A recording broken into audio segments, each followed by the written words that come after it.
Magandang hapon mga katongit, mga idol. Ito na pala yung part 36 ng pagtuturo natin ng tongit. Paki-like and share po, paki-subscribe na rin po. At huwag kalimutan pindutin ang notification bell para lagi po kayong updated yung lagi ako may bagong video.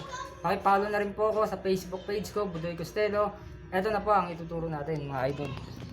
Mga idol, kung nakikita nyo may joker siya nung nakaraan araw. Yung tinuro natin mga idol, no? Nagtatapon tayo ng malaki. Dito sa may joker naman mga idol, maraming way ito.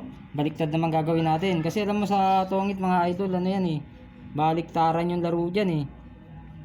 Pabalik-balik lang. Pero may mga diskarte, hindi siya matatawag na sugal lang. Marami kang matututunan dito. Pati pagbibilang, malalaman mo mga idol, no?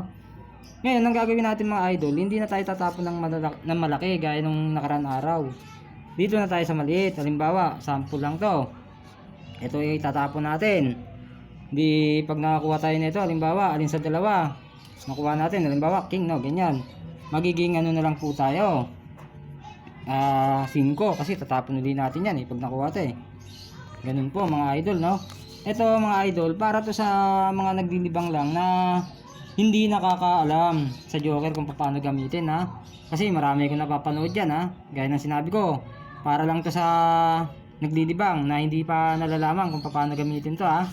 Kaya hanggang dito na lang mga idol. Maraming salamat po.